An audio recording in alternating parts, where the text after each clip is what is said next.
ഈ സനാതനധർമ്മത്തെക്കുറിച്ച് തന്നെ ഒരുപാട് വ്യാഖ്യാനങ്ങൾ നമ്മുടെ ഇപ്പം കേരളത്തിലൊക്കെ ആണെങ്കിൽ ഒരുപാട് എതിർപ്പുകൾ പ്രധാനപ്പെട്ട രാഷ്ട്രീയ പാർട്ടികളൊക്കെ ഇതുമായി ബന്ധപ്പെട്ട് നടത്തുന്ന പശ്ചാത്തലമൊക്കെയുണ്ട്. യഥാർത്ഥത്തിൽ നമ്മുടെ ഒരു സംസ്കാരം, നമ്മുടെ ഒരു പൈതൃകം, നമ്മുടെ ഒരു പാരമ്പര്യം അതിനെയൊക്കെ പലതരത്തിൽ ഇങ്ങനെ വ്യാഖ്യാനിക്കപ്പെടുന്നത് എന്തുകൊണ്ടായിരിക്കാം? നമ്മുടെ ആളുകൾ തന്നെ മനസ്സിലാവാത്തതുകൊണ്ടാണ്. അറിവില്ലായ്മ കൊണ്ട് പറയുന്നതാണ് ഇതെല്ലാം. ഒന്ന് ശരിയായിട്ട് ഇതിനൊന്ന് സ്റ്റഡി ചെയ്ത് കഴിഞ്ഞാൽ ആരും ഇങ്ങനെ ഒന്നും പറയില്ല. പിന്നെ അതിനൊരു പൊളിറ്റിക്കൽ വ്യൂ ഉണ്ട് കേട്ടോ. ഈ പോളിറ്റിക്സും റിലിജനും സ്പിരിച്വാലിറ്റിയും ചേരുമ്പോഴാണ് വലിയ പ്രശ്നങ്ങളുണ്ടാകുന്നത്. അപ്പോൾ എൻ്റെ ഒരു പൊളിറ്റിക്കൽ വ്യൂ നേരെ ഇതിൻ്റെ എതിരാണെങ്കിൽ ഞാൻ ഇത് കൊള്ളില്ലെന്ന് പറയും. ഇതിന് ഡിഫക്റ്റ് കണ്ടുപിടിക്കാൻ നോക്കുക. അതിൽ നല്ല കാര്യങ്ങൾ ഞാൻ കണ്ടുപിടിക്കാൻ നോക്കില്ല. അതാണ് എൻ്റെ മെയിൻ കാരണം. പിന്നെ അറിവില്ലായ്മ.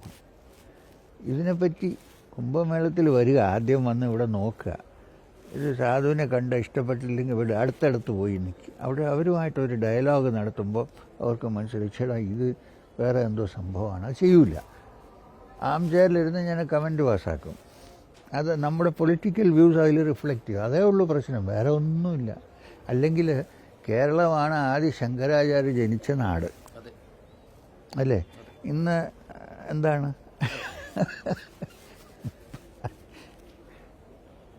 വളരെ പ്രധാനപ്പെട്ട അങ്ങ് ചോദിച്ച ചോദ്യം വളരെ പ്രധാനപ്പെട്ട ചോദ്യമാണ്. കേരളത്തിൽ നിന്ന് വരുന്നതുകൊണ്ട് എനിക്കറിയാം ഇന്നെന്താണ്. അപ്പോൾ ഇത് നമ്മൾ ആളുകളെ മനസ്സിലാക്കാൻ നമ്മളിതിന് ശ്രമിക്കാത്തത് കൊണ്ടും കൂടെയാണ് കേട്ടോ. അതിന് കുറച്ചുകൂടെ ബ്രോഡായിട്ടുള്ള കുറച്ച് മനസ്സിന് കുറച്ച്, അതായത് താങ്കൾ പറഞ്ഞതുപോലെ ഇവിടെ വന്ന് ഒരു സംഗതി കാണുന്നു, അതിന്റെ നല്ല വശങ്ങൾ മനസ്സിലാക്കുന്നതിന് പകരം അവിടെ എന്ത് മോശമായി സംഭവിക്കുന്നു എന്നത് സ്പ്രെഡ് ചെയ്യുക.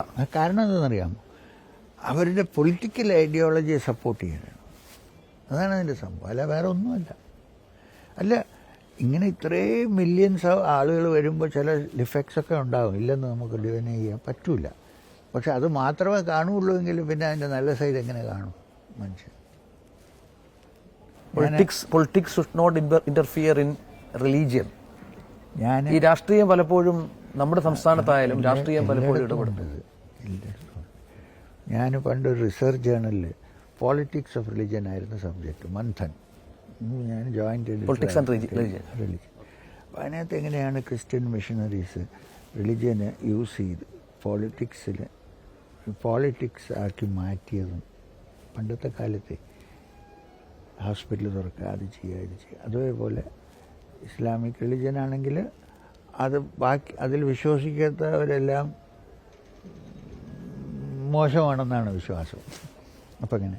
പക്ഷേ ഹിന്ദു സനാതന ധർമ്മം എന്ന് പറഞ്ഞാൽ ശരിക്കും അതിൻ്റെ അർത്ഥം സനാതനം ആണെന്ന് വെച്ചാൽ നമ്മുടെ വിശ്വാസം എന്താണെങ്കിലും ഒരു ദൈവം, ഒരു ബ്രഹ്മനേ ഉള്ളൂ. അതിനെ പല വിധത്തിൽ മനസ്സിലാക്കാൻ സാധിക്കും. അതുകൊണ്ട് എല്ലാം അക്സെപ്റ്റ് ചെയ്യണമെന്നുള്ളതാണ്.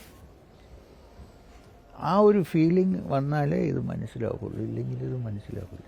ഞാൻ ഈ കമ്മ്യൂണിസ്റ്റുകാരുടെ കേഡേഴ്സിനെല്ലാം യോഗ പഠിപ്പിച്ചു കൊടുത്തു. അറ്റ്ലീസ്റ്റ് അത് ചെയ്യട്ടെ. അപ്പോൾ യോഗ ചെയ്യുമ്പോൾ പിന്നെ അതിനൊന്നും പിന്നെ ധ്യാനമൊക്കെ പിന്നെ അവർ പതുക്കെ പഠിച്ചോളും. അത് യോഗാസനം ചെയ്യട്ടെ. അതിനെ അവർ അനുവദിച്ചിരുന്നോ? ഇപ്പോൾ 2000-3000 കേഡേഴ്സൊക്കെ ഡെയിലി യോഗ ചെയ്യുന്നുണ്ട്. അറ്റ്ലീസ്റ്റ് ആ കള്ളുഷാപ്പിൽ പോയിരിക്കുന്ന സമയത്ത് ഇതെങ്കിലും ചെയ്യില്ലേ യോഗ? ഇപ്പോൾ പോകുന്നുണ്ട്. 3 ഫെബ്രുവരിക്ക് അല്ല ഫെബ്രുവരി 13-ാം തീയതി നമ്മുടെ സ്പോർട്സ് ഇതിൽ യോഗ പ്രദർശനമുണ്ട്.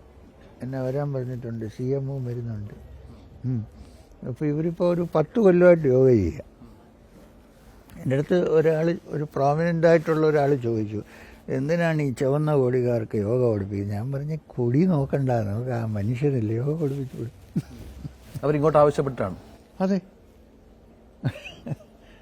അപ്പോൾ ഇതെന്താണ് ഞാൻ പറഞ്ഞത്, എൻ്റെ വിശ്വാസത്തിൽ പതുക്കെ ഇത് പെനിട്രേറ്റ് ചെയ്ത് മനുഷ്യർക്ക് മനസ്സിലാവും.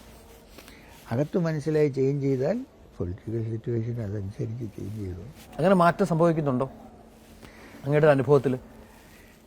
അതത്ര ഡെപ്തിൽ പോയിട്ടില്ല ഇതുവരെ, അതാണ് സംഭവം. പലരും നോക്കുമ്പോൾ ഈ റിലിജൻ യോഗ എന്നെല്ലാം പറഞ്ഞ് നടക്കുന്നവർ പൊളിറ്റിക്കലി ഇൻക്ലൈൻഡാണ്, ഇങ്ങോട്ടോ അങ്ങോട്ടോ. അവരുടെ മനസ്സിലൊരു പക്ഷെ ഉണ്ടായിരിക്കും, പുറത്ത് പറയാൻ പറ്റാത്ത സാഹചര്യം ഉണ്ടാവും. അപ്പോൾ അത് നമ്മൾ സാഹചര്യം ഉണ്ടാക്കി കൊടുത്താൽ